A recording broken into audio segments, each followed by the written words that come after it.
ગ્રામ પંચાયત સુધી જવાનો જ આ રસ્તો છે. એકચ્યુઅલી આ રસ્તો બન્યો છે, જોઈ શકો છો. આ જો આ રસ્તો બન્યો છે. રોલર પણ ફર્યું છે કે નહીં એની ખાતરી આ જોઈને તો નથી આપી શકાતી. આ રસ્તો બન્યો છે, આ પતી ગયો રસ્તો આંગળાથી. આ ગોળના આપણે લાડવા બનાવીએ ને ઘરે, આ તે રીતનું મટીરિયલ. કોણે કામ કર્યું? કોન્ટ્રાક્ટર કોણ? હવે એ કોન્ટ્રાક્ટર નિમ્યો કોણે? એના બિલ કોણ પાસ કરશે? અને અહીંયા જ બેસે છે ને કરતા ધરતા બધા. અહીંના માટે જ રસ્તો બન્યો છે. તો આવી વેટ કેમ ઉતારવામાં આવી? નમસ્કાર મિત્રો, આપ જોઈ રહ્યા છો સતેડી ન્યૂઝ ગુજરાત. હાલ અમે આવેલા છે ગ્રામ પંચાયત ભદેલી, દેસાઈ પાર્ટી. હવે અહીંયા આવવાનું કારણ એ છે કે અહીંથી પસાર થતાં જ્યારે અમે આ રસ્તા બાજુ જોયું ને તો વેટ કેવી રીતના ઉતારવામાં આવે ને એ અમને જોવા મળ્યું. અને આ હું કેમ કહી રહ્યો છું એ પણ તમને લાઈવ દ્રશ્યોમાં બતાવીશ. આ જુઓ મિત્રો, આ રસ્તો બન્યો છે.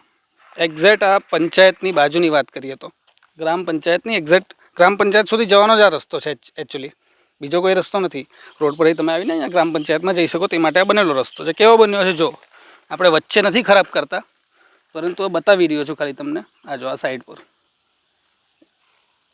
આ રસ્તો બન્યો છે, જોઈ શકો છો. આ જો આ રસ્તો બન્યો છે. રોલર પણ ફર્યું છે કે નહીં એની ખાતરી આ જોઈને તો નથી આપી શકાતી. આ રસ્તો બન્યો છે, આ પતી ગયો રસ્તો આંગળાથી. આંગળીથી હું ખાડો પાડી શકું એવો આ રસ્તો બન્યો છે. એટલું અહીંયા જ નહીં, તમે આગળ પણ તમને બતાવીશ ને. અમારા આવવા પહેલાં અહીંયા કોકે તપાસ્યું એવું લાગે છે. અહીંયા પણ આ રીતનું ચેક થયેલું દેખાય છે. જો આ દેખાય છે તમને, આ રસ્તો બન્યો છે. આ ગોળના આપણે લાડવા બનાવીએ ને ઘરે, આ તે રીતનું મટીરિયલ. એટલે અમે કહી રહીએ છીએ કે તમને એમ બતાવવા આવેલા છે કે રસ્તો બનાવવામાં વેઠ જે ઉતારવામાં આવે ને કેવી હોય એ તમને હાલ અહીંયા બતાવવા આવેલા છે. ગ્રામ પંચાયત માટેનો બનેલો રસ્તો આવો, એમાં જો આટલી વેઠ ઉતારવામાં આવેલી હોય તો બાકી બધી જગ્યાને તો હું વાત કરવી ભાઈ. અમે વરસાદ છે તો શું વરસાદના ધ્યાનમાં રાખીને આ નવીન ટેકનોલોજીનો ઉપયોગ કરવામાં આવ્યો છે કે આ રીતે વેઠ ઉતારતા. આ જો તમે પરિસ્થિતિ જો, દૃશ્યો તમને બતાવું છું. આ જો આ રસ્તો બન્યો છે. આ રસ્તો બન્યો છે. આ જોવો છો, આ રસ્તો બન્યો છે. હવે સવાલ ઘણા બધા ઊભા થાય. સૌથી પહેલાં તો આપણે એ જ કે ભાઈ કોણે કામ કર્યું? કોન્ટ્રાક્ટર કોણ? હવે એ કોન્ટ્રાક્ટર નિમ્યો કોણે?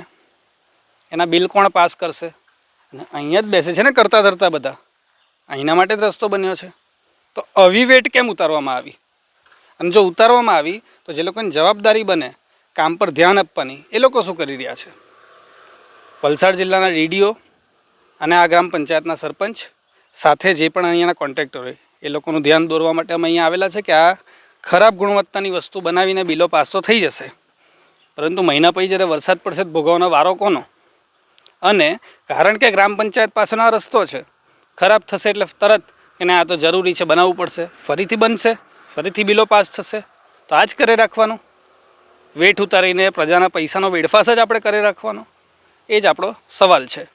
હજી તમને બતાવો રસ્તો, જોઈ લો. એવું નહીં કે એક બે જગ્યાની વાત છે, બધી જગ્યા. અને આ જો, કારણ કે દેખાય નહીં એટલે ઉપરથી આ મટીરિયલ પણ નાખી દેવામાં આવ્યું. એ આશા હતી કે ભાઈ દેખાશે કે કામ થયેલું છે. બાકી જ્યાં પણ જેટલી પણ જગ્યાએ જઈને તમે જોશો ને આ જ પરિસ્થિતિ છે. અમુક જગ્યાએ તમને ઠીંગણા મારેલા બતાવીશ પાછળ જઈને. અહીંયા જો, આ જો,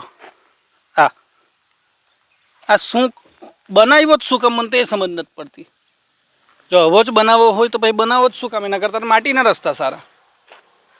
આ રસ્તા કરતાં જો આવો જ બનાવો હોય તો એના કરતાં માટીના રસ્તા સારા. શું કામ બનાવો છો ભાઈ? તે બાજુના દ્રશ્યો તમને હું બતાવીશ. વિડીયોમાં તમને દેખાતું હશે તે બાજુ જ્યાં મારી આંગળી જાય છે, જુઓ તમે, ત્યાં તમને અમુક બ્લેક સ્પોટ દેખાશે. એ આજના જ દિવસમાં એ ઠીંગણા પૂરવામાં આવ્યા હોય તેવું લાગે. નવા નક્કોર રોડમાં ખરાબ થવાથી ઠીંગણા મારવા પડે તેવી પરિસ્થિતિ આવેલી.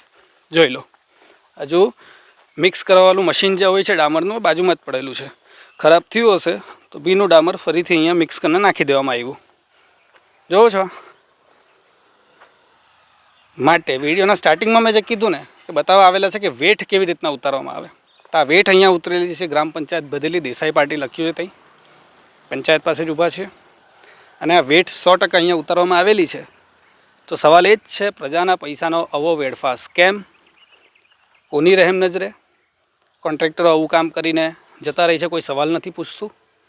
અને મહિના બે મહિના પછી આ ખરાબ થશે, ફરીથી આ રસ્તો બનાવવા માટે એક ખરડો પાસ થઈ જશે અથવા તો કોઈ સક્ષમ અધિકારી કે પછી અહીંયાના પંચાયતના કોઈ સરપંચ હશે કે કોઈ બી હશે ઓર્ડર આપી દેશે અને ફરીથી નવો રસ્તો બની જશે, ફરીથી પ્રજાના પૈસાનો વેડફાશ થઈ જશે. તો એક વખત બનાવ્યો તે જ હરખો બનાવી દેવો તો વેઠ ઉતારવા કરતાં. મિત્રો સવાલ એ જ છે, ક્યાં સુધી આવી રીતના પ્રજાના પૈસાનો વેડફાશ થશે? અને સૌથી મોટો સવાલ એ, કોઈ સવાલ કેમ નથી પૂછતું? જોઈ રહ્યા છો સત્ય ન્યૂઝ ગુજરાત, હું છું પ્રતીક.